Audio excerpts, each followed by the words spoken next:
Mamadou Mustafa Fall is the host of the program Miracles of Ummah, broadcasted weekly on the radio station Africa 7 in Senegal, and brings together young people from all over the country. Sometimes 2 or 3 guests participate in the program, which is broadcasted live on Africa 7 television every Friday. Our goal is to make everyone love the Quran, but especially those who have no background in it or even those who don't listen to it.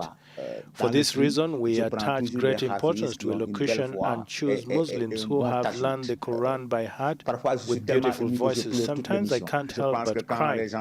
Those who watch the program on television can see that I have intense emotions. God's word goes straight to the heart. However, although they are an inspiration to the younger generation, when young women who have learned the Quran by heart also participate in the program, it has not been without controversy over their participation in Islam. Women should go out and show the model of Islam. The first person to embrace Islam was a woman. The first person to die for Islam was a woman. There are many surahs of women in the Quran, so why leave women at home? They are educators. We should let them teach and let them prove that the model of Islam is not an archaic model. With the presence of social media, Fall says they have received very positive feedbacks, over 750,000 video viewers on TikTok, an application that is widely used by the younger generation. When I opened the TikTok account, I didn't think it would be so popular, but I have over 77,000 subscribers in just 4 to 5 months.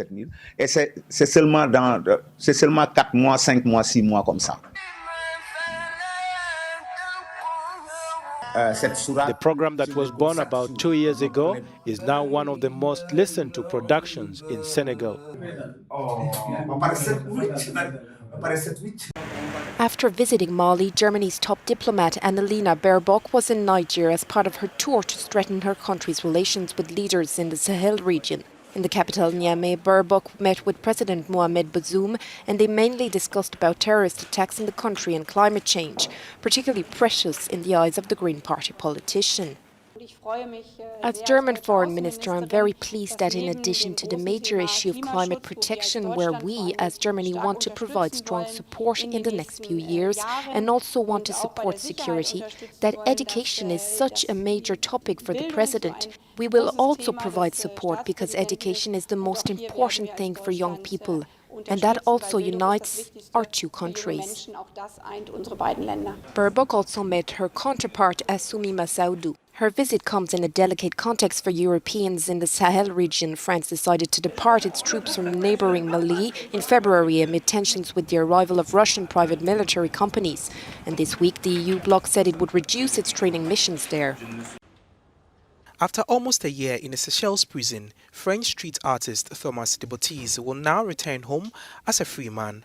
The 35-year-old had been accused of murdering his Franco-Congolese partner on April 27 last year. After 2 months of trial, the jury gave their verdict on Friday, April 15, declaring Debotis innocent. Well,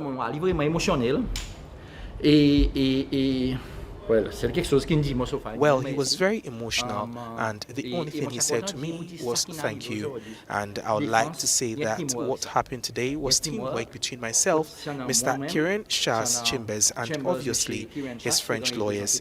We worked together as a team, and the result today is for the whole team.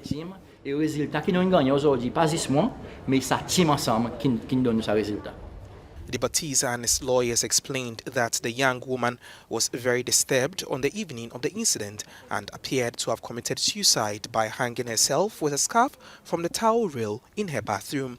The trial is said to be the longest ever in Seychelles, with not less than 25 people called to testify.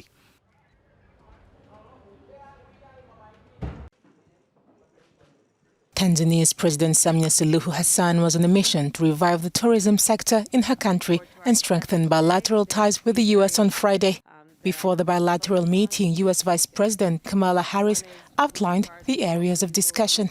The focus of this trip includes, in the United States, focusing on the investment opportunities as it relates to the economy as a general matter, but also in the area of tourism. And your trip has also generated nearly $1 billion in new investments from companies in the United States, and that has and will contribute, no doubt, to the economic growth of Tanzania, but in that way will contribute to the growth, the economic growth and jobs in the United States as well. Talking on trade and investment, I must say that I'm excited about the prospects of promoting further trade and investment ties for mutual benefits. And in cognizant of that, we need to creating an ease of doing business. And my government, in close collaboration with the private sector, has put in place better conditions and favorable environment for the private sector to thrive. So my only request here is for the U.S. government to encourage more the private sector from the U.S. to work with us. The officials' meeting also concluded with promises of investment in Tanzania's energy sector. Suluhu launched during her U.S. tour a program to showcase Tanzania's touristic potentials since the pandemic affected the industry. Zimbabwe's Zimbabwe mine operates as any mining firm is expected, with a little twist. Everyone working here is a woman. Located near Karoi, a town 200 kilometers northwest of the capital Harare, Zimbabwe is empowering women in the region. When I came here, I did not know how to use a chisel or a hammer, but now I have been fully trained. I take care of my mother-in-law, my husband and my 5 children. My family suffered greatly before I joined the mine. My children were regularly suspended from school due to the lack of fees. This is no longer the case. In Zimbabwe, only 15% of women work as artisanal and small-scale miners. Zimbabwe's all-female workforce dig for the mine's rich deposits of aquamarine, a light blue-hued gemstone. This in return for a stable $300 monthly salary. The ladies now don't have to wait and hope that the husband brings something. And for the single mothers, there is no better security than a reliable source of income. They can now take care of the children, they can send them to school, they can feed them, and they are now stable financially. In addition to sourcing the gemstone, the all-female miners are being trained in cutting and polishing, duties typically left to the men to execute. This was the vision of the Zimbabwe founders, bridging the gaps and imbalances within the mining sector. It was a no-brainer starting a project that only had women. People actually thought no women would actually come and take up the opportunity. One of the things that we do is come up with business models that work. The women have managed to catch up and do even better than what we expected. And I think they'll put men to shame. With over 60 women contracted to work, Zimbabwe's Zimbabwe mine is the first of its kind in Africa. Nyashake Mutizwa reporting for Africa News, Karoi, Zimbabwe.